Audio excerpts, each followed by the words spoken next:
मेरे लिए जायदाद ये थी कि मेरे बहन भाई पढ़ जाएं और बाल बच्चा पढ़ जाए, मुझे और कुछ नहीं चाहिए। हम यहाँ सदियों से रह रहे हैं, हमारी ज़मीनों पे इस्लामाबाद बना है। मैंने आपको कहा ना कि हमें इस्लामाबाद से सिर्फ ये फ़ायदा हुआ कि हम पढ़ाई कर सकें, और अब वो हमारे बच्चे नहीं कर सकेंगे। अशफाक अहमद का ये मुनहदिम घर किसी कुदरती आफत का नतीजा नहीं, बल्कि ये सरकारी मशीनरी का कमाल है। अशफाक अहमद 4 नस्लों से इस्लामाबाद के गांव सैदपुर में अपने घर वालों के साथ आबाद हैं, लेकिन उनका ये बरसों पुराना घर अब किसी खंडर का मंजर पेश कर रहा है। मरगला की पहाड़ियों पे कायम सैदपुर गांव तकरीबन 400 साल पुरानी तहजीब रखता है। यहाँ पर बसने वाले लोग इस मुल्क के भी बनने से पहले और जब इस्लामाबाद को आबाद किया जाना था तो उससे भी पहले यहाँ पर रिहाइश पजीर रहे हैं। इन दिनों सीडीए की जानिब से तजव्वुज़ात के खात्मे के जो ऑपरेशन जारी हैं उसमें ये गांव भी लपेटे में आया है, जिसकी वजह से इस वक्त कई लोग बेघर हो चुके हैं और उनके पास बताने के लिए बहुत कुछ है। बहुत अरसे से रह रहे हैं, 4-5 नस्लें यहाँ गुजर गई हैं। पहले भी उन्होंने हमसे ये जगह ली थी। उस वक्त उन्होंने हमें कार्ड दिए थे कि ये रखो और यहाँ रिहाइश करो। अब जब हमने यहाँ रिहाइश रख ली तो जबरदस्ती हमसे ये जगह खाली करवा रहे हैं। मतलब एक इमोशनल ट्रॉमा अलग है, एक आप इस तरह जो है वो इमोशनली आप हमें हरास कर रहे हैं एक तरह से और हमें ह्यूमिलिएट कर रहे हैं। कुछ हमें पता नहीं है हमने कहाँ जाना है, ना हमारी कोई ज़मीन जायदाद और कहीं पे बनी है।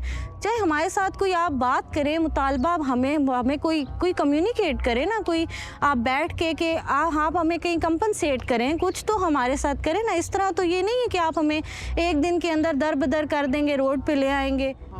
इस्लामाबाद बनते वक्त क्या ये ज़मीनें हासिल करने के लिए सीडीए ने क्या इन लोगों से कोई राब्ता किया था?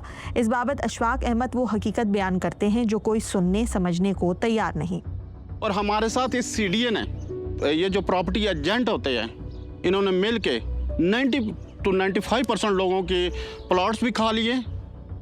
कोई पता नहीं हमें लोगों को, हमारे मुरब्बे थे हमें मिले थे। वो तो सिंध में मेरे दादा अबू गए थे, तो सिंध से हमें वो उन्होंने 3 दिन उनको बंद रखा। तीसरे दिन उनका जेब खाली करके सिर्फ उतना पैसे रहने दिए कि जितने उनका वापसी का किराया था, और उन्होंने कहा कि आइंदा अगर आपको ज़िंदगी चाहिए तो इधर मत आइएगा। तो मेरे दादा अबू ने यही डिसाइड किया कि मैं अपने बच्चों की ज़िंदगी मुझे चाहिए, मुझे जायदाद मिलती रहेगी। अभी भी हमें कुछ भी नहीं मिला, एक देला तक नहीं मिला। हमें नहीं पता हमें हमारे नाम दादा अबू के प्लाट निकले हैं या नहीं निकले। अगर निकले हैं तो किसने फ्रॉड से निकाले हैं।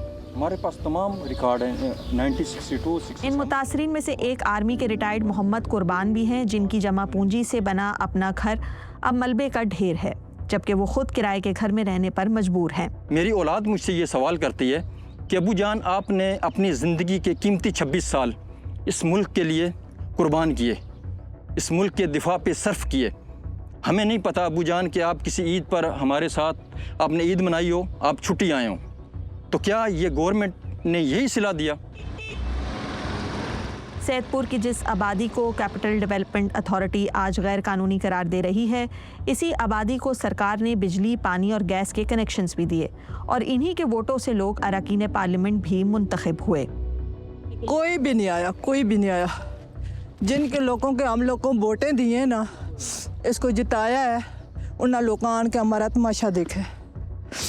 उन लोगों सब सारे ने आके, जो बड़े बड़े से सब सारे ने हमारा आके तमाशा देखा है। कोई भी नहीं बोले, कोई भी नहीं किसी ने कहा ये क्यों तोड़ रहे हो, ये मकामी बंदे ने, गरीब बंदा है, किसी ने कुछ नहीं बोला।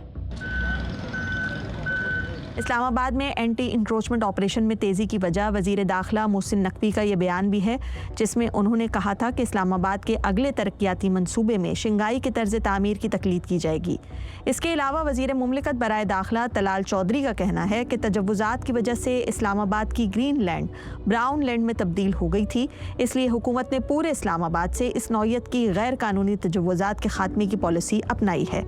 सीडीए का दावा है कि माजी में बहुत से मुकामी अफराद इस जगह की मिल्कियत को लेकर हाई कोर्ट समेत मुतादिद अदालतों में गए, लेकिन इन तमाम अदालतों ने उनके खिलाफ फैसला दिया, जिसके बाद ही सीडीए ने तमाम तर कानूनी कार्रवाइयाँ पूरी करके ये ऑपरेशन शुरू किए। शाम होते ही जहां इस्लामाबाद शहर जगमगा जाता है, वहीं यह गांव अंधेरे में डूबता दिखाई देता है। फिर भी इन टूटी दीवारों और अंधेरे कमरों में मुतासरा ख़ानदान अभी भी बैठे नज़र आते हैं, क्योंकि ना तो उनके पास मुतबादिल घर दस्तयाब है और ना ही वो वसाइल जो उन्हें यहाँ से दूर कोई नया आशियाना ढूंढने की हिम्मत दे सकें।